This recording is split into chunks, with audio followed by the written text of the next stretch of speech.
háblanos, háblanos a través de la boca del pastor. En el nombre precioso de Jesús. Amén. Amén. Tomen asiento.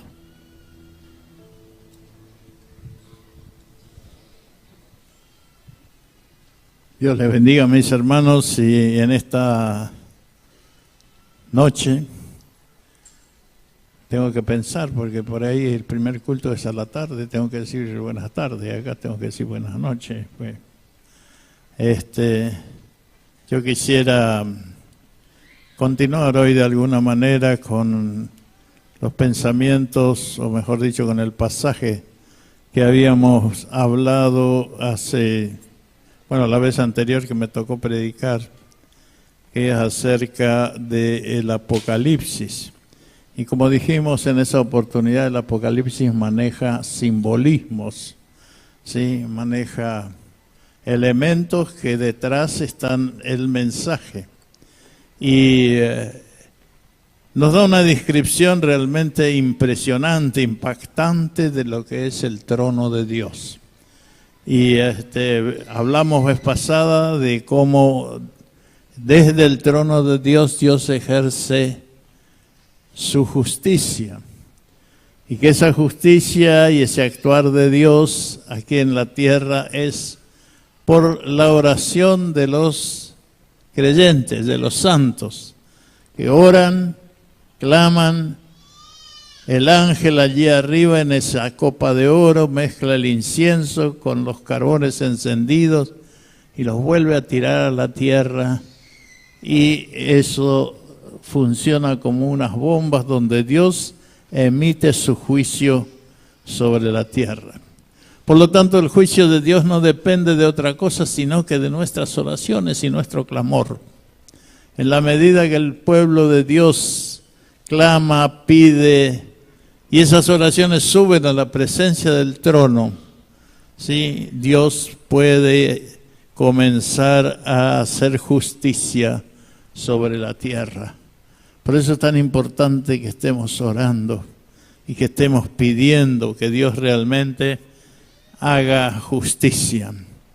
Dentro de ese mismo aspecto del trono hay otros símbolos, en realidad son 5 en total.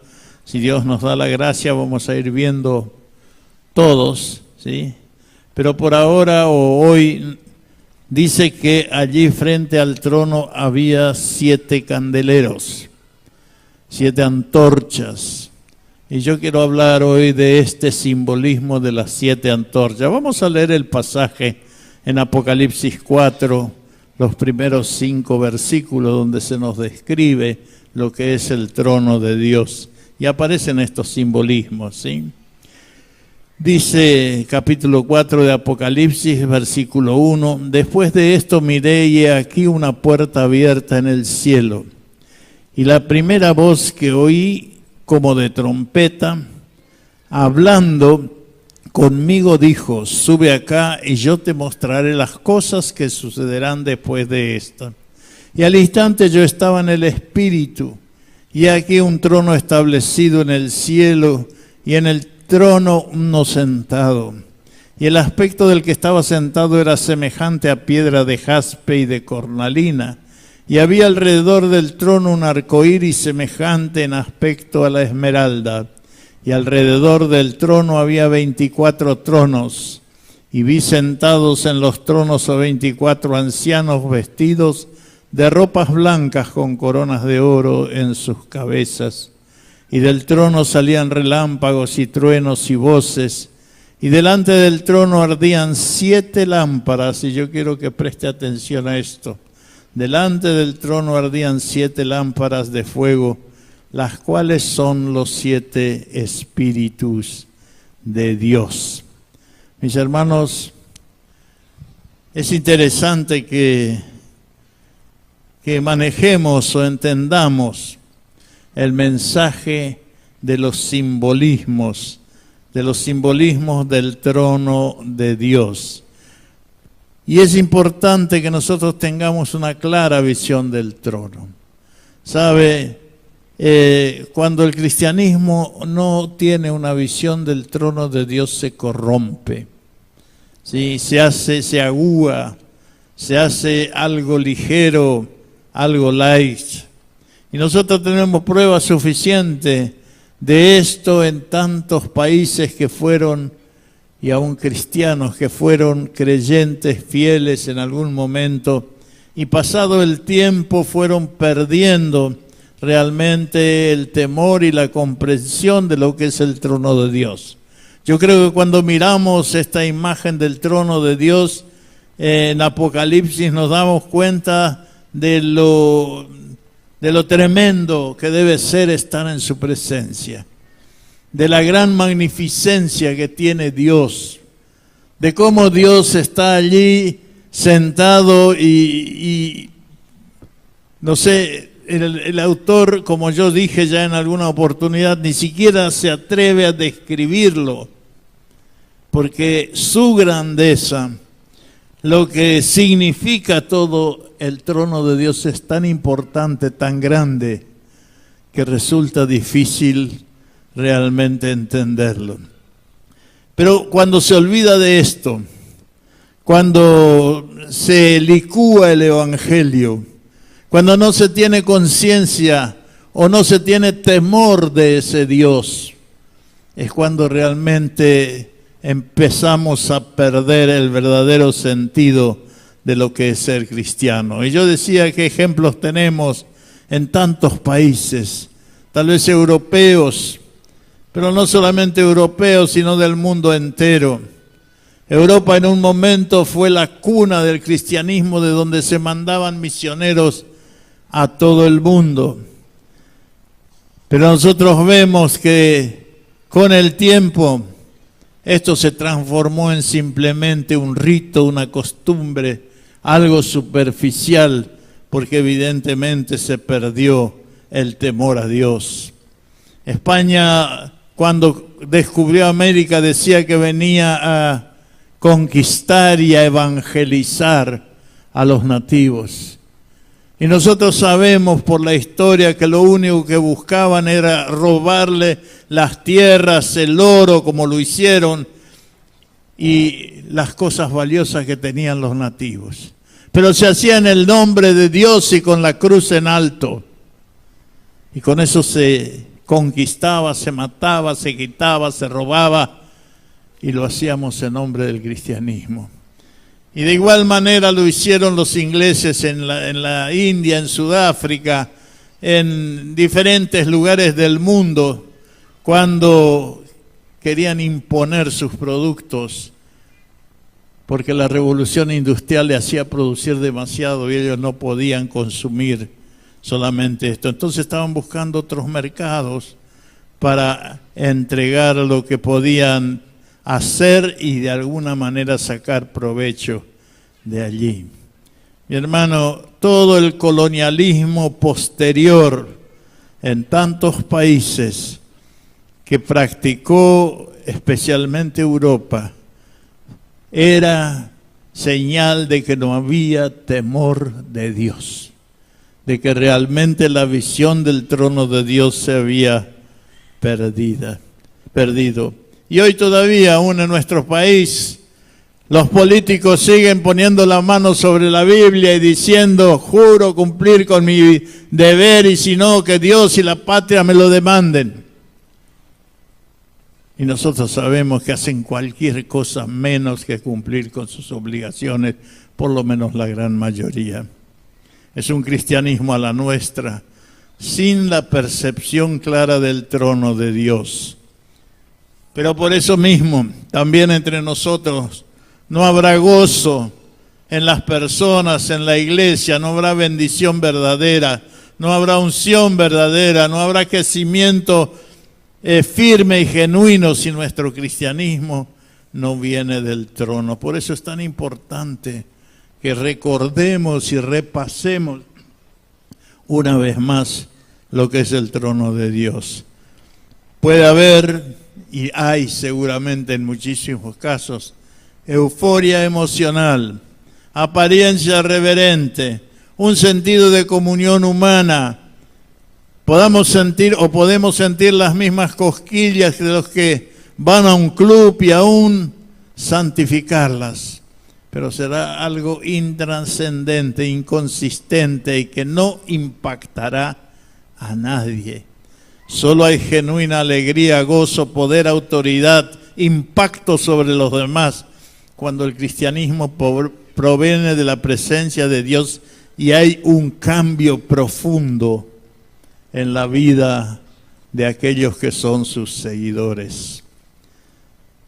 Yo les decía que hay 5 simbolismos que aparecen aquí frente al trono, pero hoy yo quiero dedicarme a las 7 antorchas o los candeleros, que dice el pasaje son los 7 ojos del Espíritu Santo. Por supuesto el número 7 es un número perfecto que de alguna manera, ¿no es cierto?, se usa muchísimo en la Biblia, pero habla de 2 aspectos fundamentales que podemos aprender en el tema de las antorchas o de estas luces que aparecen allí. En el primer caso, las antorchas sirven para iluminar, para transparentar, para que realmente se vea cada elemento que hay alrededor. Y esto seguramente nos habla de la omnipresencia de Dios. Dios está presente en todos lados. Los ojos de Dios aparecen en cualquier lugar, en todo lugar, y nada puede ocultarse a los ojos de Él. El salmista, entendiendo esto, escribió: ¿a dónde me iré de tu espíritu? Si voy bajo la tierra, tú estás. Si estoy sobre la tierra, tú estás. Si voy al cielo, también tú estás. ¿Dónde huiré de tu presencia? Y evidentemente, ¿no es cierto?, no hay lugar donde podamos huir de la presencia de Dios. Pero también las antorchas dice que son un fuego. Son fuego y representan y simbolizan el fuego purificador del Espíritu Santo. Volviendo al primer punto, quisiéramos decir que nadie puede esconderse de Dios ni de su Espíritu. No hay escondite, no hay agujero, no hay lugar donde el Espíritu no nos vea. Y quiere un buen ejemplo, vamos a leer en Ezequiel capítulo 8, del versículo en adelante, para entender tal vez mejor esto. Dice el profeta, hablando y refiriéndose a que Dios le estaba hablando, dice: díjome entonces, hijo de hombre, ¿no ves lo que estos hacen, las grandes abominaciones que la casa de Israel hace aquí para alejarme de mi santuario? Mas vuélvete aún y verás abominaciones mayores. Y llevóme a la entrada del atrio, y miré, y aquí en la pared un agujero. Y díjome: hijo de hombre, cava ahora en la pared. Y cavé en la pared, y aquí una puerta.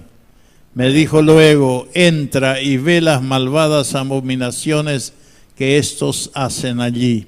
Entré pues y miré, y he aquí imágenes de todas serpientes y animales de abominación, y todos los ídolos de la casa de Israel que estaban pintados en la pared y alrededor.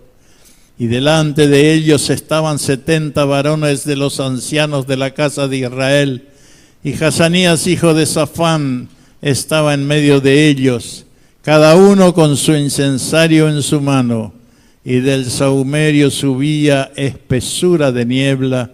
Y me dijo: hijo de hombre, ¿has visto las cosas que los ancianos de la casa de Israel hacen en tinieblas, cada uno en sus cámaras pintadas? Porque dicen ellos: no nos ve Jehová, Jehová ha dejado la tierra. Y me dijo: ¿no has visto, hijo del hombre? ¿Es cosa liviana para la casa de Judá hacer las abominaciones que hacen aquí? Después que han llenado la tierra de maldad y se tornaron a irritarme, he aquí que ponen hedor a mis narices. Pues también yo haré en mi furor, no perdonará a mi ojo, ni tendré misericordia, y gritarán a mis oídos con gran voz y yo no los oiré. El relato dice que ve un agujero y una puerta y Dios le dice entra y mira y ve los 70 ancianos de Israel adorando a ídolos allí dentro pintados en la pared. Mi hermano, ellos creían que Dios no lo veía, ellos creían que Dios no sabía lo que estaban haciendo, pero el Espíritu tiene 7 ojos. No hay atrio, lugar, cuarto, recámara, donde podamos escondernos de este que tiene 7 ojos. Mi hermano, la pregunta que tenemos que hacernos es ¿qué estamos haciendo cuando creemos que Dios no nos ve? ¿Qué estamos haciendo en nuestra recámara más íntima? ¿Qué estamos haciendo allí cuando nadie realmente, o creemos que nadie realmente nos ve? Tengamos en cuenta que el Espíritu nos ve. El Espíritu ve la injusticia que practicamos o que cometemos a veces con alguna persona. El Espíritu ve la violencia que a veces practicamos en nuestros hogares, con nuestras esposas o esposos y con nuestros hijos, y que tratamos de ocultar, que tratamos de tapar para que nadie se entere. Yo no sé cuántos vieron esta noticia de este matrimonio que evidente él le había tirado alcohol y le había prendido fuego a la esposa. Y seguramente la amenazó y le vaya a saber qué le dijo cuando fueron a hacer la denuncia, porque tenían que hacerla para ir al hospital. La esposa dijo que estaba deprimida y que se había querido suicidar ella. Pero estaba el hijito de 5 años con ellos. Lo habían llevado. Y el hijito de 5 años dijo, no, él le tiró el alcohol y le prendió el fuego. Así que el hijito de 5 años lo descubrió al muchacho, ¿sí? Y ahí mismo lo metieron en cana. Así que por el testimonio del hijo, de este chiquito de 5 años que dijo la verdad, porque seguramente, como dije, el marido la había amenazado, vaya a saber qué le había dicho, y la mujer no quería decir la verdad. A veces hacemos eso. A veces decimos, vamos a decir tal cosa, vamos a tapar la realidad, vamos a aparentar como que hay otra cosa detrás. Déjame decirte, mi hermano, que podéis engañar tal vez a algunas personas, pero el Espíritu Santo te ve y sabe qué es lo que estás haciendo, qué es lo que estás practicando, qué cosas estás llevando a cabo cuando crees que nadie te ve y crees que podés disimular alguna de estas cosas. El Espíritu Santo ve el adulterio que practicas, aunque vos creas que lo haces tan en secreto que nadie se entera. El Espíritu Santo ve la fornicación que llevas a cabo con tu novia sin casarte, en lugares ocultos, oscuros, donde crees que nadie te ve. El Espíritu Santo ve, y tal vez como en el caso de Ezequiel, algunos líderes que estén tarde en la noche mirando pornografía en sus casas creyendo que nadie los ve. Mi hermano, el Espíritu Santo ve el engaño, la mentira, el abuso y cualquier otra cosa que estemos llevando a cabo, porque si es necesario rompe las paredes, cava, hace un agujero para descubrir esta realidad. El otro desafío que quiero dejarte antes de cerrar esta primera parte es que el desafío que nos larga el Espíritu es que nosotros empecemos a cavar dentro de nuestra alma, en el agujero que tengamos, para poder ver qué es lo que realmente hay dentro nuestro. ¿Cuál es el ídolo en que estamos inmersos y al que rendimos cuenta? Tal vez el dinero, tal vez el auto, tal vez, no sé, el juego, tal vez alguna otra cosa que para nosotros es más importante que Dios mismo. El Espíritu ve todo. Y realmente el Espíritu da a luz las cosas abominables que todavía tenemos y practicamos. El segundo significado del simbolismo de las antorchas, de las 7 antorchas. Aprendemos que la vida cristiana del trono está marcada por un profundo arder del fuego del Espíritu, purificando nuestros pecados. Los pecados son quemados con el fuego del Espíritu. Si nosotros nos arrepentimos, confesamos y vamos a Dios, Él quema nuestros pecados, así como simbólicamente a veces hacemos en los retiros. Realmente Él los hace desaparecer. Y esto nos lleva a pensar que la vida cristiana no son movimientos de euforia, de alegría, de saltos. No es algo emocional, sino una demanda de Dios a desnudar totalmente nuestra alma frente a la santidad y a la grandeza de Dios. Mi hermano, vemos mucho esto de personas que se emocionan, se exaltan, saltan, no sé, aplauden, hacen de todo, y no está mal si lo haces de corazón. Pero muchas veces son cuestiones emocionales. Y Dios y su Espíritu que cava en la pared ve lo que hay en nuestro corazón. La vida del trono o que viene del trono no son necesariamente tampoco, porque yo veo que mucha gente corre detrás de alguno que aparentemente tiene algún poder. Déjeme decirle que el tener ciertos poderes aún para sanar y para expulsar demonios no es prueba de que esa vida venga de la presencia del trono y que los 7 espíritus de Dios estén trabajando en él. ¿Se acuerdan lo que Jesús le dice a algunos que aparecieron allí cuando estaban ya entrando al cielo? ¿Se acuerdan? Que vinieron y le dijeron: Señor, en tu nombre echamos fuera demonios, Señor, en tu nombre hicimos muchos milagros, Señor, en tu nombre, no sé, llevamos a cabo un sinfín de cosas. Y Jesús, ¿qué le responde? ¿Se acuerda usted? Alejaos de mí, hacedores de maldad. ¿Sí? Porque lo que estaban haciendo, lo estaban haciendo en la carne. Y Dios a veces responde, pero no porque el fuego del Espíritu Santo haya estado quemando sus vidas. Y por eso las manifestaciones de poder no son, a veces van juntas con una vida santa, pero muchas veces tampoco es el elemento que podemos tomar para medir la espiritualidad de nadie o la vida que viene del trono. Hay una cosa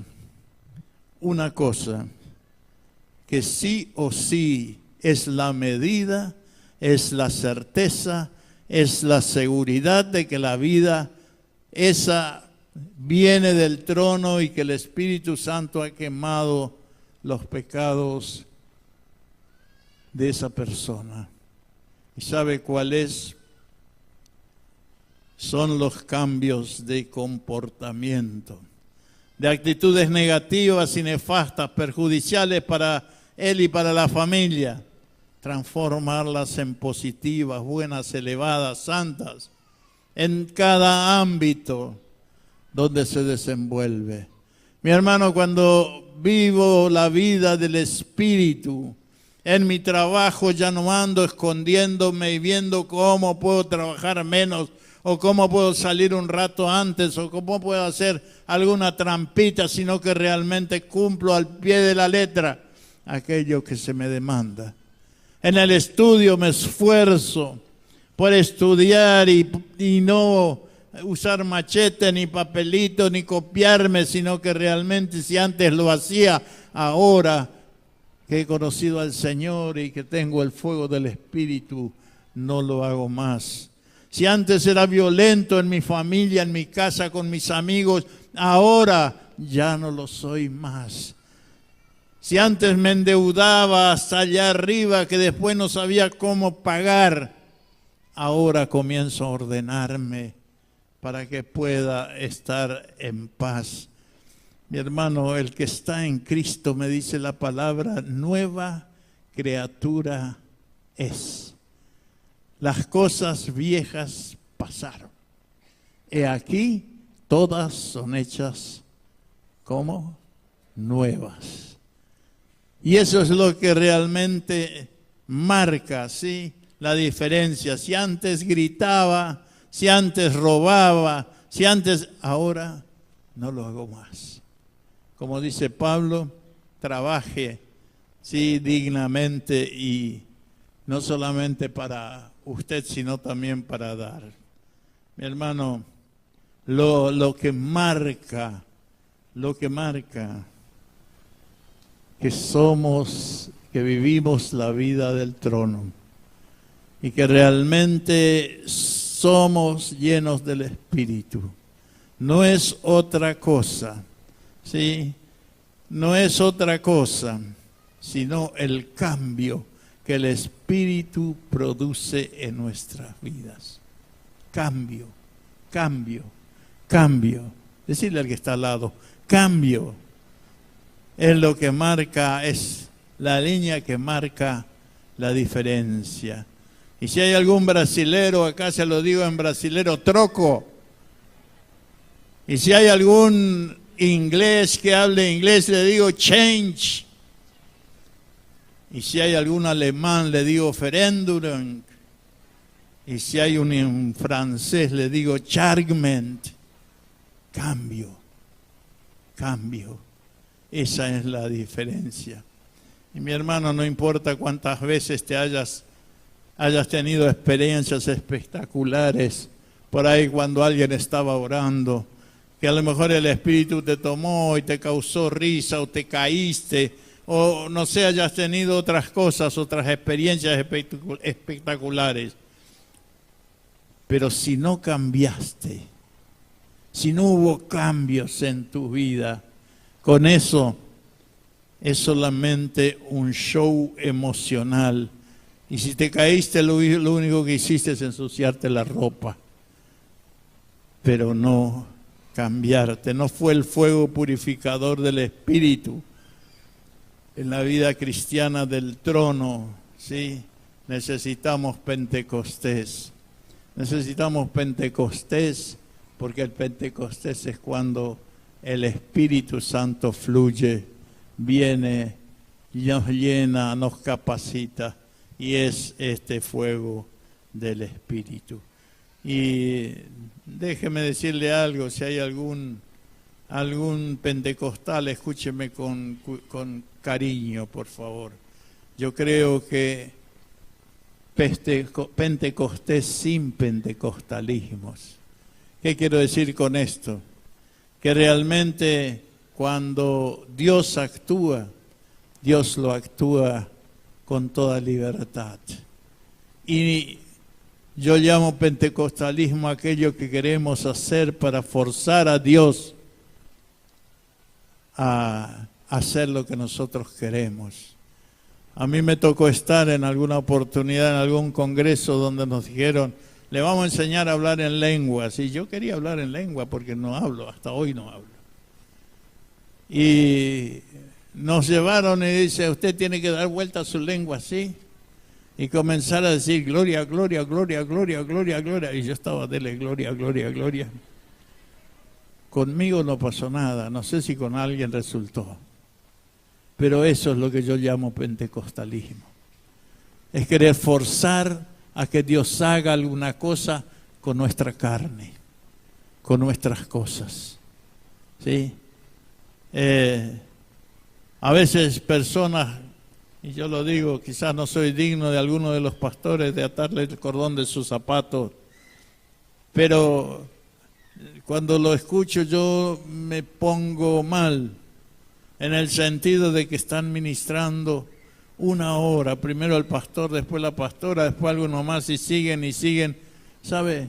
Cuando yo miro los pasajes bíblicos donde Dios se manifestó, no se hizo ninguna de estas cosas.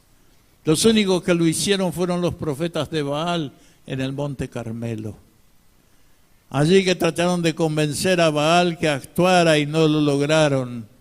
Cuando Elías toma la posta, simplemente dice: Señor, ahora mostrarles quién es Dios aquí.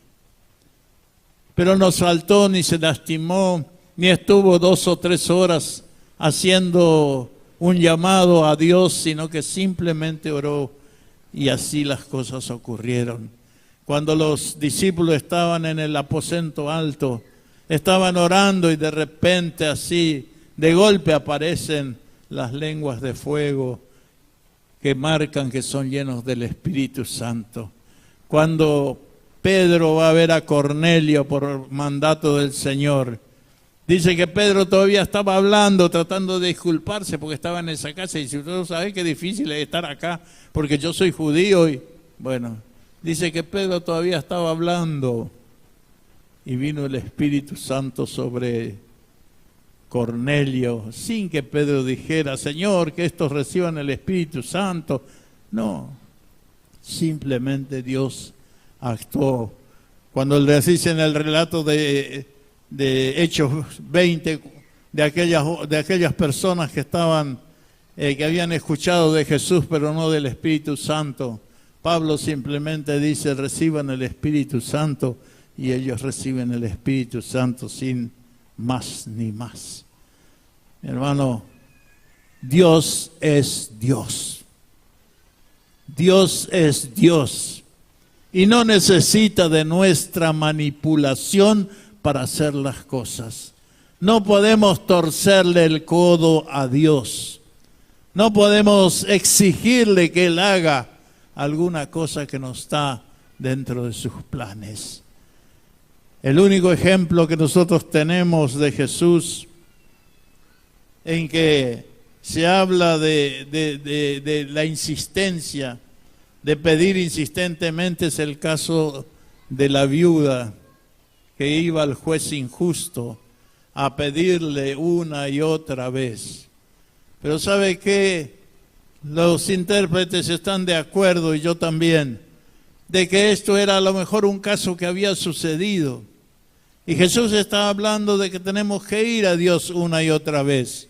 Y tal vez dice: fíjense cómo esta viuda que fue, y al final el juez le dio lo que quería. Pero sabe, no es un ejemplo comparativo esta parábola con lo que es Dios. Y les digo por qué. Porque Dios, mi Dios, no es un Dios injusto. Porque Dios, mi Dios, no hace las cosas para sacarse de encima a alguien que está pidiéndole, como hizo este juez injusto. Porque Dios, por gracia y misericordia, da, bendice. Y ese es el Dios que yo creo, no uno que está ahí y dice: a ver, ya me cansé de escuchar tu oración, te voy a dar lo que estás pidiendo. Como en el caso del juez injusto. Así que ese ejemplo nos sirve para realmente decir que hay una comparación en que cómo es Dios. Simplemente sirve para decir: es necesario insistir, estar orando una y otra vez frente a la presencia de Dios. Mi hermano, el tiempo se nos fue, así que tengo que cerrar acá. Pero quiero dejarle por lo menos el mensaje de esta noche y decirle que usted no puede, ni yo puedo esconderme de la presencia del Espíritu. A veces creemos que podemos pasar desapercibidos, pero no es así. Dios está en todos lados, ve todo lo que nosotros hacemos, y Dios también quiere que nosotros vayamos a su presencia para pedir que el fuego purificador del Espíritu purifique nuestras vidas, para que podamos realmente vivir un cristianismo en la presencia del trono de Dios. De esto que nos habla y nos enseña su trono.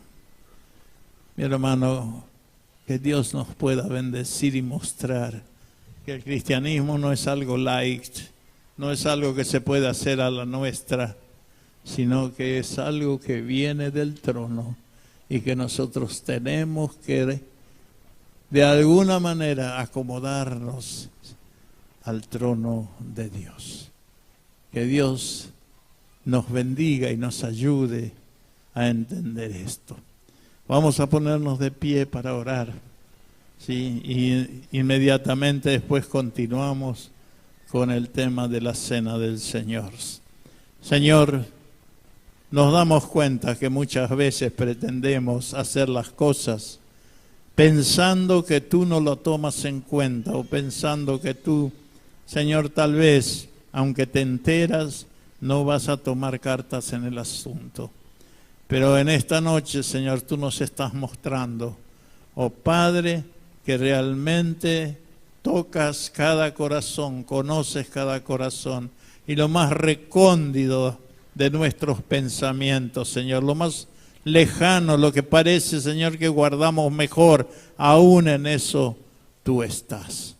Por eso te pedimos, Señor, que tú nos ayudes, oh Padre, en esta noche, a poder desnudar nuestra alma frente a tu trono y que el fuego purificador de tu Espíritu limpie nuestras vidas. Quite, Señor, todo aquello que es un estorbo para poder, Señor, oh Padre, vivir una vida en santidad frente a ti. Bendícenos a cada uno y ayúdanos. En el nombre precioso de Jesús. Amén y amén.